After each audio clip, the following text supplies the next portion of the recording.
अब मैं तो उस पुलिस वाले से भी जो गदा लेकर के घूम रहा था और इस पूरे पुलिस प्रशासन से ये कहना चाहूँगा कि भाई जैसे ही तुम्हें राणा ठाकुर ये सब निकल करके आते हैं या करनी सेना, बजरंग दल, आरएसएस, भारतीय जनता पार्टी, इनमें का कोई व्यक्ति आता है, तुम्हारे मुंह छेद करके चला जाता है, तुम्हारे गाल लाल करके चला जाता है, तुम्हारे पिछवाड़े पे पिस्टल लहराने का काम करता है। मैं बिल्कुल साफ शब्दों में कह रहा हूँ बड़ी जिम्मेदारी के साथ कि पुलिस को पीटने का ये लोग काम करते हैं, लेकिन पुलिस फिर इनके सामने गिड़गिड़ाती हुई, माफी मांगती हुई नजर आती है। तो ये पंगु पुलिस जो बन चुकी है, पुलिस जो अपना खुद का वर्चस्व खो चुकी है, पुलिस जो अपनी ताकत भूल चुकी है, ये पुलिस को अपनी ताकत समझनी पड़ेगी। पुलिस को अपना वर्चस्व दोबारा लाना पड़ेगा, वरना कोई भी आरा गहरा नत्थू खैरा आएगा, पुलिस के मुंह लाल करके चला जाएगा, पुलिस के पिछवाड़े पर पिस्टल लगा करके चला जाएगा, उसकी कनपटी पर तमंचे लहराएगा।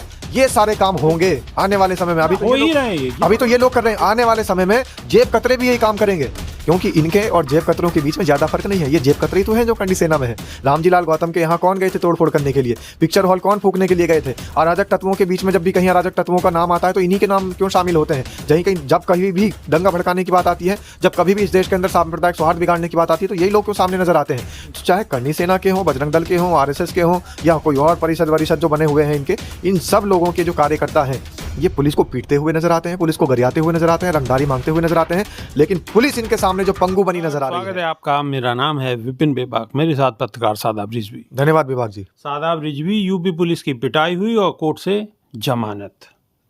पिस्टल दिखाकर रंगदारी मांगी गई, थाने से जमानत। 2 दिन 2 बार गिरफ्तारी और दोनों बार जमानत।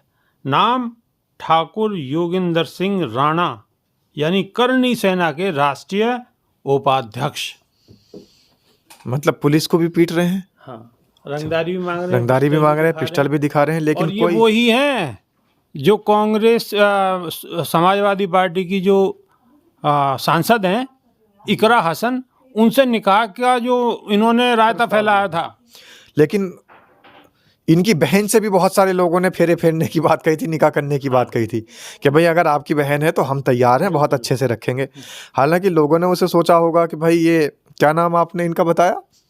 ठाकुर जी हैं, ठाकुर राणा जी हैं कोई। हाँ। तो राणा जी की बहन से भी उनकी कोई गलती नहीं थी। राणा जी की बहन योगेंद्र सिंह राणा, तो ठाकुर योगेंद्र सिंह राणा की बहन की तो कोई गलती भी नहीं थी, लेकिन इन्होंने कटघरे में खड़ा कर दिया उनको भी। ऐसे ही व्यक्ति एक बोलता है, लेकिन समाज के तमाम बहन बेटियों को गालियां पड़नी शुरू हो जाती है। इकरा हसन बहन के बारे में इन्होंने जो कहा था, उसके बाद इन्हें जवाब में बहुत कुछ सुनने को मिला था।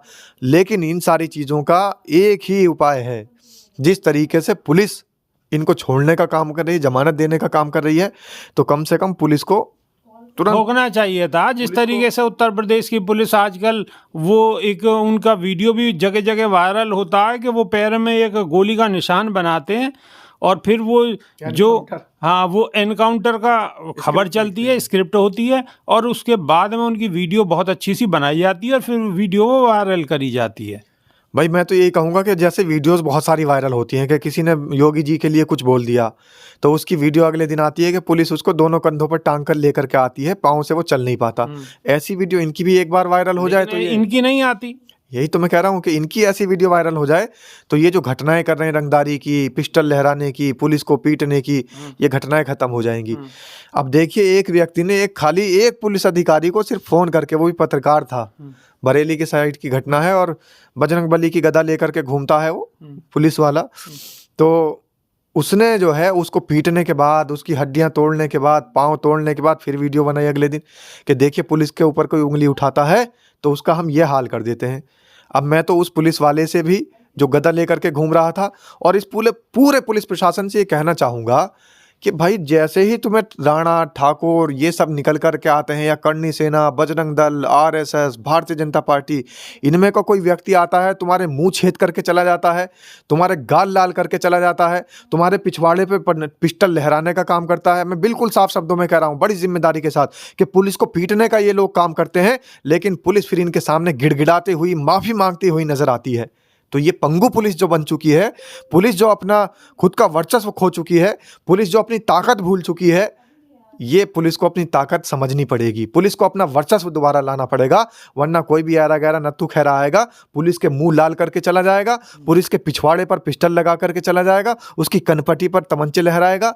ये सारे काम होंगे आने वाले समय में। अभी तो हो ये ही लोग रहे हैं ये अभी तो ये लोग कर रहे हैं, आने वाले समय में जेब कतरे भी यही काम करेंगे, क्योंकि इनके और जेब कतरों के बीच में ज्यादा फर्क नहीं है। ये जेब कतरे ही तो है जो कंडी सेना में है।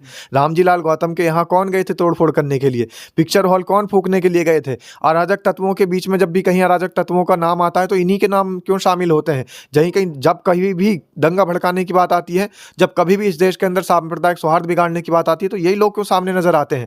तो चाहे करनी सेना के हों, बजरंग दल के हों, आरएसएस के हों, या कोई और परिषद वरिषद जो बने हुए हैं इनके, इन सब लोगों के जो कार्यकर्ता हैं, ये पुलिस को पीटते हुए नजर आते हैं, पुलिस को गरियाते हुए नजर आते हैं, रंगदारी मांगते हुए नजर आते हैं।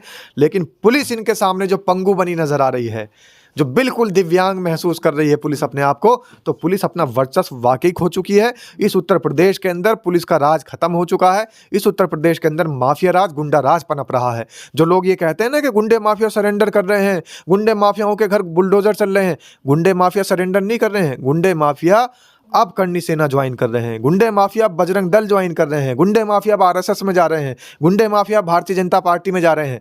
लोग बात कह रहे हैं सरेंडर कर रहे हैं, वो पुलिस के सामने सरेंडर नहीं कर रहे। पुलिस के सामने अगर सरेंडर करते तो ये जो आप घटना बता रहे हो, इतनी शर्मिंदगी वाली घटना कि पुलिस को पीट करके और पुलिस को तुरंत जमानत देनी पड़ जाती है, ये घटनाएं ना होती। सरेंडर तो कर रहे हैं, लेकिन ये भाजपा में सरेंडर कर रहे हैं, करनी सेना में सरेंडर कर रहे हैं।